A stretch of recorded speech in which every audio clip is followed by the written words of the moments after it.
caminando con su tumbao. Qué linda. Oye, mami. Hello everyone, I'm Cristina Pujol from It's on Fire, and here we are in Sevilla, Spain. And I just found this wonderful couple, Ataca and Alemana, Jorge and Tanja. And I want to take the chance to interview them. We actually met, I think, in Reno the first time. I think so, yeah. In Reno, back in 2009. Yep. And we're here teaching workshops at the Todo Bachata Festival in Sevilla that Gabriel and Bego put together. And we want to know a lot more about you guys and what you do, how you started dancing. So let's start. Who wants to start? Well, I guess How do you get that started? basically I've been dancing now for 6 years.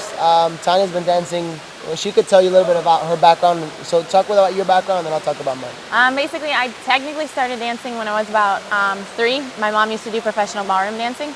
So she always used to take me to the dance classes, tap, jazz, ballet, ballroom. So I've been dancing technically all my life. But then I started salsa in 2005. And I've been dancing salsa ever since. And then bachata I've always known about. When I was 10, ever since I've been 10, my best friend is Puerto Rican. And I always used to listen to merengue and bachata, and I kind of learned the steps when I was younger. And but did it professionally, started in 2008 with George. So. Nice. Don't people all confuse you with Latina? Always. They all think they all speak Spanish Always, to you. yeah, always. That's why I gotta learn some Spanish. Yes. I think the funniest thing about it is that they always ask her, why do they call you La Alemana? Yeah. She's I am German. Well, with me, you know, my dance training, I've only been dancing actually for 6 years. I actually played baseball all my life. That was always my passion. So I started when I was like 3, and then I went to college on a baseball scholarship, got my business degree. And, you know, so that was always my love. And I wanted to continue that, but then, you know, it is what it is. Baseball and athletics gets a little political. And that's when I went to a nightclub, saw some people dancing salsa. And, you know, I've always loved to dance. My mother is one of 12, and my father is one of 8, so there's a big family. Oh, wow. So you have a lot of cousins and Yes, a big family. yes, Nice. a big family. So my mom's side is very into music. They're either playing instruments, singing, dancing. So that's always running my blood. And then, you know, it was really easy for me to get attracted to the dance. So I danced salsa for 2 years before I started dancing bachata. So basically, I've been dancing salsa for 6, bachata for 4. So your mother must be very proud of you. She really is. She was a little, you know, hesitant at the beginning because, you know, as a mother, you know, your son dancing, it's like, oh, like you're a dancer. But, you know, now obviously our parents have actually recently met for the first time. It was a really, really good time. And, you know, they're just so really proud and just so happy. And I think seeing the impact that our style of dance and what we do and what others around us provide, you know, as a parent, you can't feel nothing but proud about that. So it's been really good. So we've been dancing, you know, now together for about 4 years, about 4.5 years or so. So you met on the dance floor, I assume? You got it. We both had our own individual partners, and then we expanded to reach out and look for new things. And you know, we wanted to really, at the end of the day, we always wanted to be salsa couples. You know, that was the first thing. Like what Tanya explained, you know, I've always danced bachata, but socially. Never really saw it in any other way but socially. Yeah. When we got together, we wanted to do salsa, and it was really hard. It's really challenging. You know, we tried coming up with a salsa choreography, and we were stuck. We couldn't really move forward. So Tanya's friend at the time said, you know, why don't you guys do a bachata routine? And we said, wow, that's a good idea. So we came out, you know, we all got together. We picked out a song. It was Te Extraño, which was at that point a very popular song. Yeah. So we put a little rinky-dink routine together. We just really wanted to focus it on simplicity, chemistry, and connection. Very important thing. Went out one day and just performed it. We were very... That was our first performance together. It was our first ever performance together, and you know, looking at the video now, it's hard for us to see that video because our technique is horrible. It's really so bad.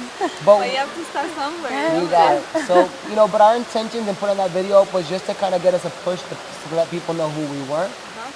We did not at all expect what that video was going to bring for us in the future. So basically that's what happened. The video started doing well on YouTube, and people started kind of getting us to, you know, inviting us, and we sat down and had a really long talk as to, do we take the bachata route or do we stick with salsa? And I think it was a little bit easy for us at that point to say, you know what, we believe that by doing bachata, we're going to be able to accomplish all the goals that we ever want to accomplish as salsa dancers. And we have. Yeah. Now we've been able to perform salsa with some of the best people in the world. Yamule, we've worked with Adolfo. We work with some amazing people, which are salsa. And we're still looked at as a bachata couple. So it's great. Yeah. I can't complain. I know, honestly, Tanya's really excited about it too. And so now you have a school you have a school and you have a school, right? Well, we have a dance company called Island Touch Dance Academy. We used to have a studio in Tampa for about 2 years. We opened it in 2008, or 2000. No, 2010. Opened it in 2010, and but since we recently moved to DC and we're never home anymore, we come home on a Monday, we leave on a Thursday, and our other business partner, Rudy at Tigre, and his partner, they travel a lot too. So we really don't have much time to do a studio. We have dance teams, and we'll teach classes here and there, but not an actual location. Plus, in about 8 to 10 months, we'll probably be in New York. That was actually the plan, to get up to New York. DC is more of a pit stop right now.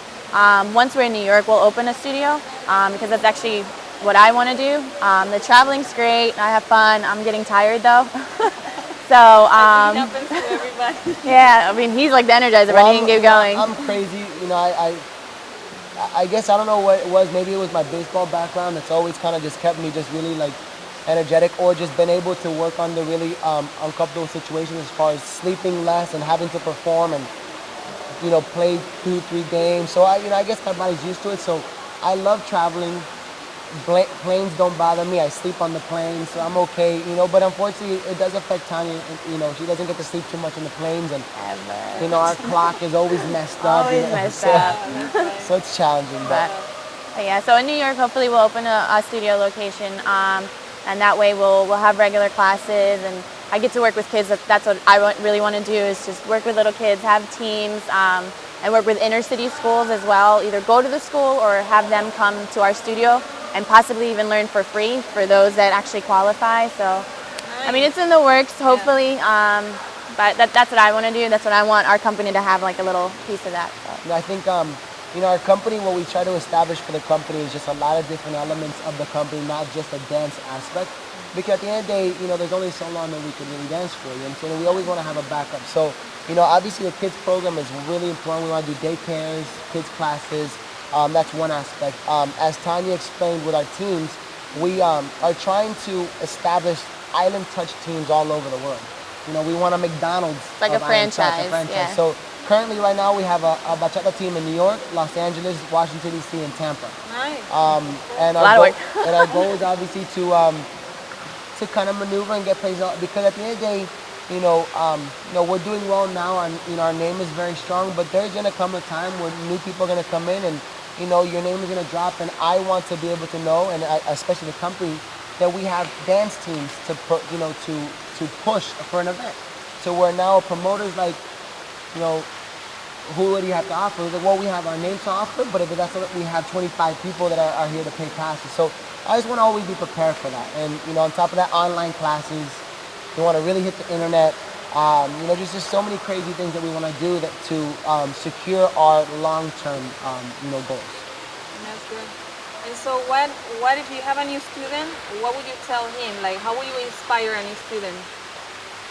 What do you think? I mean, to me, at the end of the day, the first thing I would say is dance has changed my life for the good and for the better. If it's changed my life for the good, then obviously it has the potential to change yours. So anything that's happened to me can happen to you. Obviously some people choose to do dance only as a hobby, and some people choose to make it as a career.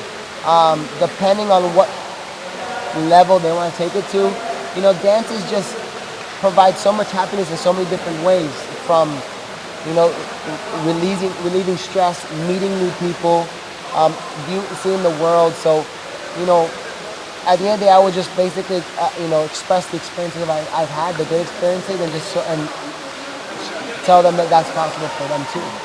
And if somebody comes to you and says, I want to be a teacher, what should I do? Well, we definitely try to pride ourselves as far as our teaching. Yeah. That's one thing that we don't rush it. We didn't rush it in the beginning. The most important thing is, the first thing I would tell someone is, You need to take all of our classes Yeah. as a man, and you have to take all the classes as a female. Yeah. Once you've understood how to do both levels, then I would tell you, then you start with shadowing, and there's like a process, and that's kind of how we train our instructors. So that's that would basically be the first thing. And then, obviously express how fulfilling teaching really is to kind of push them to maintain that route. That's cool. And what is your motivation in life? Like, what do you think for you is the most important? And that will be an individual For sure. question. So, Okay. you can can go very first. silent. Well, just saying you say and then I follow you. You take the lead. So motivation in life, I've been, I come from a very determined and very motivating, Latin family. My parents are very successful, but it's because they work extremely hard. They're just workaholics.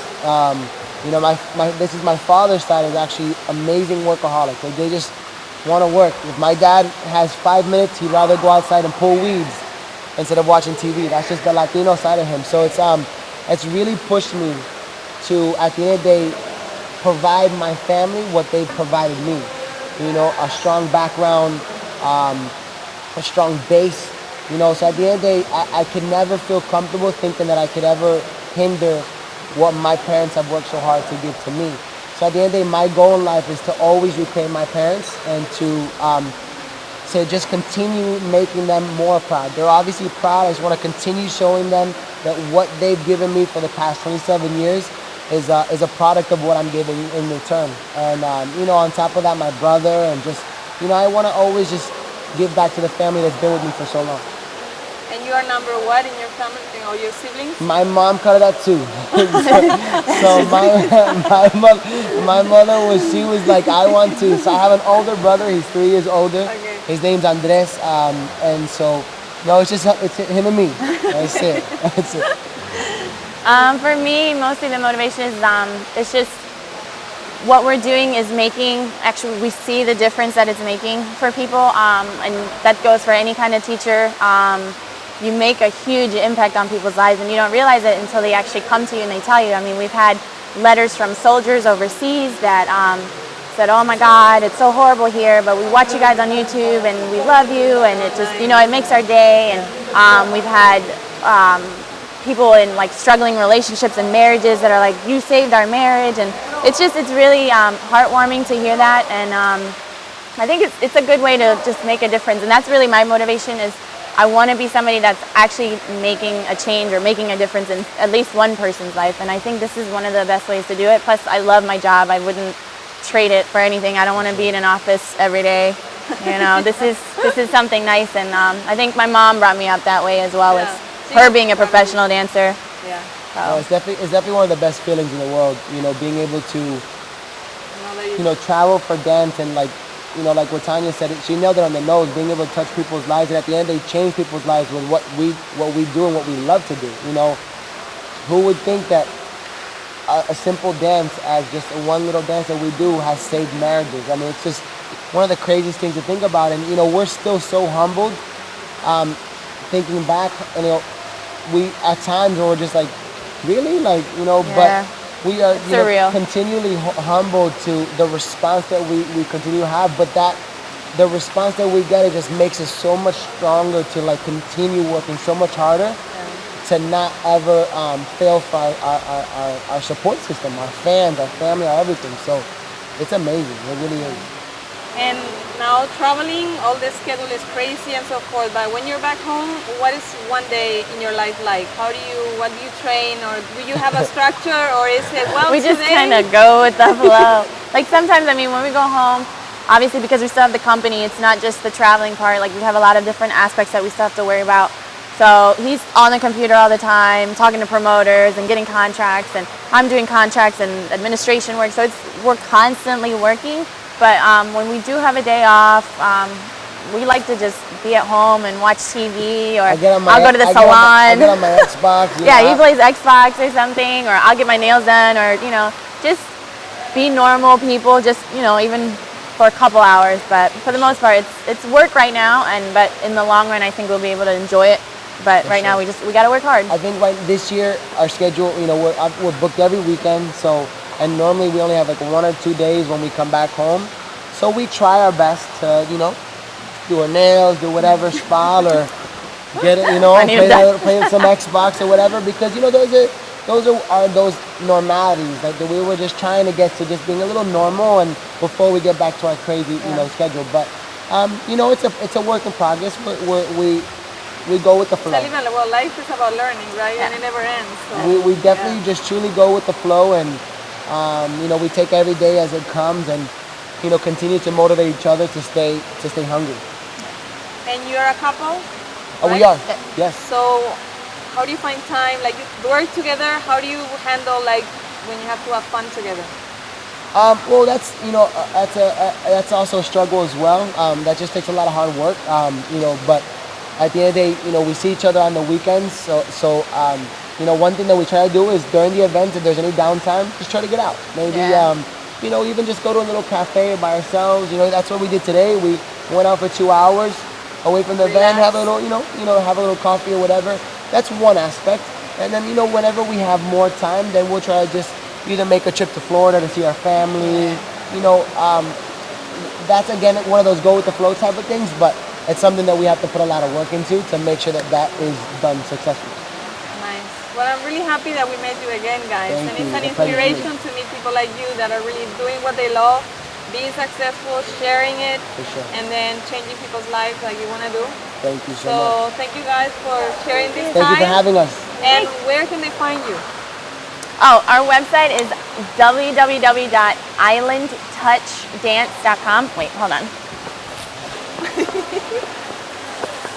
So we have IslandTouchDance.com. There's a reason why we put it there. You can zoom in on that. But that's our website. You can get all of our merchandise that we sell. You can get any information. We're going to be putting our traveling calendar up there, so you'll actually know where we are every weekend of the year. So any information that you want. And also too, for music, when obviously we're really pushing hard. Our DJ who's traveling all over the world now, his website is teamtigre.com. Teamtigre.com. Or you can get it off the website. Or get on the website. You can get free music. It's basically all of his mixes he does for free. Bachata, salsa, hip hop, house, everything. You guys will be very, very happy with it. So, you know, check it out, some new stuff, and that's what we do. All right. Well, thank you so much, and you will find all that information. We'll put it all at It's on Fire Village, where we will post this video. Awesome. Well, I hope you enjoy the rest of the weekend. Thank you so much. Thank you. A pleasure. Gracias. Bueno. We love you, Seymour. I see you there.